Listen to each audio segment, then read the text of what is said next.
N का मान रख देंगे, लेकिन हम क्या करेंगे, अब हमको उतना नहीं जाना है, इसी से बना लेंगे।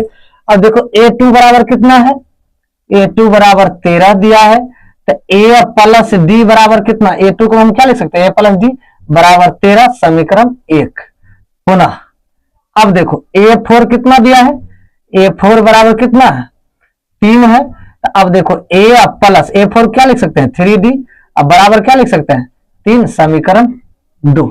ये समीकरण 1 एवं 2 हमें प्राप्त हो गया। अब क्या करेंगे समीकरण 1 एवं 2 से, अब ले लीजिए समीकरण 1 एवं 2 से। ए का मान कितना है, a प्लस डी, समीकरण 1 का बराबर 13, a प्लस 3d बराबर कितना हो जाएगा, 3।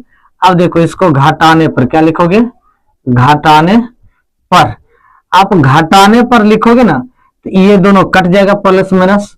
अब देखो यहां क्या कर लोगे, इसमें से माइनस में ये है, प्लस में ये है, इस हो जाएगा -2। अब बराबर आ जाएगा, ये कितना आ जाएगा, ये 10 आ जाएगा, क्योंकि 13 में से 10 जाएगा, कितना बच जाएगा, सॉरी 13 में से 3 जाएगा, कितना बच जाएगा, 10 बच जाएगा। तो डी बराबर हो जाएगा 10 बटे -2, 2 पंच 10, -5। डी का मान आपका कितना निकला, -5 निकला। तो अब हमें ज्ञात करना क्या है भाई, ज्ञात करना है हमें पहला पद, दूसरा पद और तीसरे में डी का मान रख दीजिए। समीकरण 1 में डी का मान रखने पर समीकरण 1 कितना है, a प्लस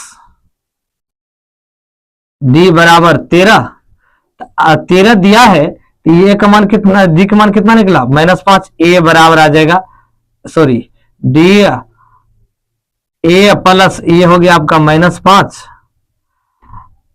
अब ये प्लस प्लस माइनस माइनस बराबर 13।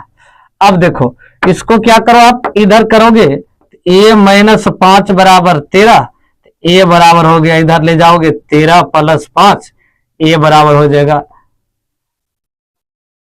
a बराबर हो जाएगा कितना आपका 18। a का मान कितना निकला, a का मान आपका 18 निकला। अब देखो a का मान 18 निकल गया। अब कहता है भाई ये तीसरा पद ज्ञात कीजिए, क्या होता है, तो a3 बराबर फॉर्मूला क्या होता है, a3 बराबर आप लिख सकते हो a + 2d। अब a का मान आपका कितना निकला, 18 निकला। अब प्लस 2 × d का मान कितना है, 5 है। अब यहां लिख दो 18 प्लस माइनस माइनस, 5 दूनी 10, 5 दूनी 10 बराबर ये हो जाएगा 8।